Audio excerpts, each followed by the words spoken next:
Hello, Serge here from the Backyard Driving Range. Today we have a question that came in, and it's from Tom. And Tom starts out with I guess quoting one of the dailies we did about the left foot has to roll over, and it was all relative to kind of what kind of golf shoes we wear or sneakers or whatever. And together with that, he starts off by saying, referencing, DJ sometimes will practice in sandals or flip-flops. The reason I can get away with this is because the sandals don't resist his ability to roll his front foot slightly, which is a key element in a peak performance golf swing. That was talking about when I mentioned that DJ can actually practice with sandals or even in their bare feet. They said Sam Snead used to play in his bare feet. So Tom's question is, I can't roll my ankle, which is a key element, because it is surgically fused. Any suggestions whatsoever would be greatly appreciated. Submitted by Tom. Okay, Tom. Well, you came to the right place. Let's talk about what we can do, what you can do, anybody who has issues with their left ankle. Now, yours has definitely been fused. Then we have people who have weak ankles, and we have some people who have just can't really put much weight on it or whatever, and has had it surgically fixed or whatever. And also we can include in this the forward knee too. So in this case, I'm being a right-hander, playing right-handed, we're talking about my left foot and my left knee. And we see a lot of that, especially in men who've played football and other sports, and you see a lot of it in soccer too. And so ladies even get in this problem because a lot of young girls are playing in soccer now. So I'm going to use this as the, so to speak, the aiming line. I'm going to put this over here a little bit farther, and I'm going to put, like, parallel left of it will be our toe line.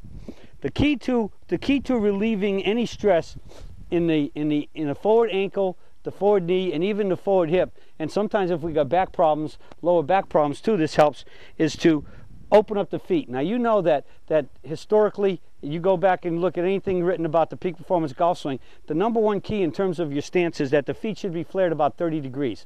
The reason for that is it allows external rotation of the kneecaps and allows the weight to shift over there. And see, if your feet are too straight and your kneecap can't rotate, the first thing it's going to start doing is, as you turn into it, it's going to start tightening, getting very tense, and it's going to very likely start straightening up. So if you turn enough, it can pull your leg back and straighten it up, and that increases tension. And the same thing naturally for the forward swing. If your kneecap can't rotate enough, and once your weight hits your forward leg, foot and leg to be able to stand up into the finish, what's going to be happening is the knee starts to straighten.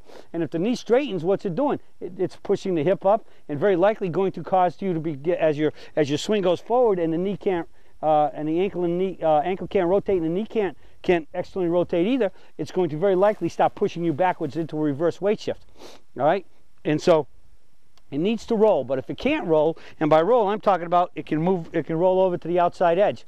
So from this view you can see that at this point you can see the whole inside of my shoe is actually been rolled over. My weight is rolled over to the outside edge out from my heel to my ankle in here. And so that's once I swing it, I get up there, and then I recoil and relax. And basically, even in my recoil and relax, I will be, the ankle will still be rolled. Now, I've told people, if you've never rolled your ankle, and rotational swingers, they keep a flat ankle because they spin their hips, they turn and their hips so forcefully and fast, their hips and shoulders, that just pulls the left leg straight, and it has to be a flat foot, because you can't do that. A flat foot goes with a straight knee.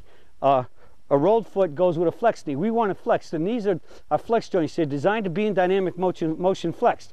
And I mean, most people that are having knee problems and hip problems, in many cases it's because their left leg is too straight, their forward leg is too straight. And best example of that is Tiger Woods. And I think we could say another good example of that on the LPGA would be Natalie Gulbis with her back problems, because the first thing she does, she just goes just like this, and there's a couple other ladies that do that, and just straighten it right up. And now once it's straight, you're stuck. There's nowhere to go, so they just force their body down and through, and that's building up all this tension. Now, getting back to Tom again, he can't roll his left leg. Now, I've taught people that if you've never really rolled it, just do some stretching here like this and work it out. and start stretching the muscles down in your ankle and up into your calf muscles and everything else. Because if you haven't rolled it and you start rolling it, it might get achy. I've told people to actually walk around like this, you know, and stretch those muscles. And many times, if I haven't played a long time, I'm going to make practice swings and I'm going to get there and bounce a little bit on it to really stretch it out. But again, we have those folks who can't, as exemplified by Tom with his question. So what's the answer? Even though we have our feet opened up 30 degrees, you might have to open them more. And you're going to have to play with this, how much you can open it. All right? Now, I open mine way more than 30 degrees. I'm a minimum of 45, maybe even 55 or 60 degrees most of the time when I play. Why? Because my feet point extremely outward, and I need it to really get over to the left side and have no strain in my knee and up to into my hip and my back. I have to have even more open. So most of the cases where 30 degrees is about like this, I'm usually playing like this. Now I can actually hit it all the way to square, and I'll show you that right now. Now the key is, once you do this, once you start playing with, and remember, many of the things that I teach y'all in these dailies, and it's on the website and all the videos, and in the Peak Performance Golf book, all of these stuff are basic starting points, and you got a little wiggle room one way or another to find out what works best for you in terms of your ability to move, to do the swing the way we're asking you to do it, the way you in terms with the limited turn vertical swing, and ultimately, and especially with this forward foot, the most important thing is that you can do what? You can hit the ball and get to a dynamically balanced finish in the tee position. Okay? Now, I used to have trouble and my back hurt me a lot, because when I played like this, I could only finish. Now watch. I'm going to get my feet dead square to this. I'm swinging at the camera. That's the most I can turn my hips when my foot is straight, because the fact that I have my feet points outward so much, I can actually put my feet 180 degrees, past 180 a little bit. So I need more opening. For the left and my front foot to be open more.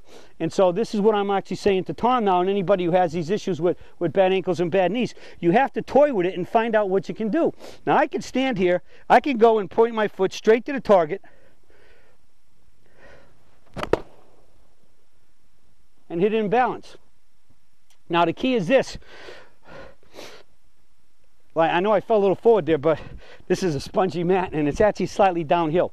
But the key is I had to practice this and find out where I can get the balance, and then I have to make enough swings to start grooving the change in the difference. Because I mean, the transition and the way the weight shifts and how it gets over to the outside of the foot or over just onto your forward foot and you stand up. All of that is, so to speak, the timing and the feel that you have to develop to do that and to get consistent with it, so your brain knows what's happening and when. And so you have to just keep trying. In many cases, let's say you had your foot only open this much, so you go over to here.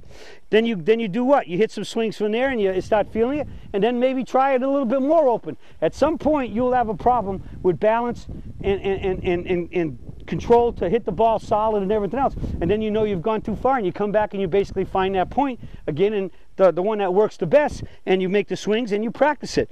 And so the final big issue here is that once we open up the toes, when I open my feet, if I just open them like this, I could get offline in terms of being my toes parallel left to the target.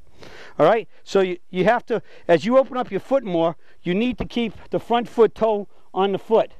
There is a situation, once you get probably more than about 50 degrees, you might have to go ahead and back off of it a little bit, because you're going to need, as your ankle and your heel is moving more towards this line, you need to get it where the whole foot for the ankle will be in line with your rear ankle, so that way the weight will stay over your ankles. So if I were to put my foot up here, the problem is that when I shift over into my ankles or my arches over here on this side, the ankle is way ahead of this one. It'll very likely push me forward and I might fall forward. So I need to keep those basically in line so that I can stand here and swing and stand up and finish in a T-finish square.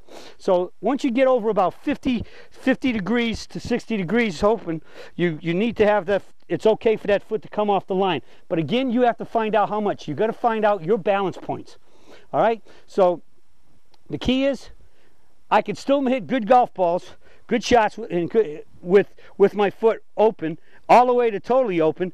Once I find my balance positions and I get the swing balanced and timed in here, I can finish in a T finish. Okay? You need to find that.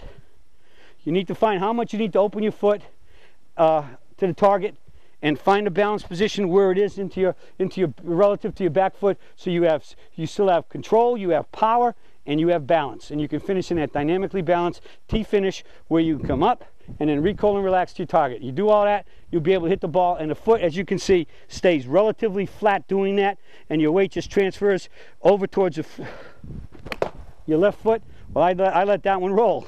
I got to stop it again. You can see that the foot can stay balanced, and you can still make pretty good swings, and in fact really good swings over to a flat front foot, and the foot's almost dead flat. And so find out what works for you. That's the key. So flare that foot, point it more towards the target, and find out where it needs to be, how much is best for you, and where it needs to be relative to the back foot for balance, and you start hitting good shots, hitting a more solid straight, and shooting those low scores.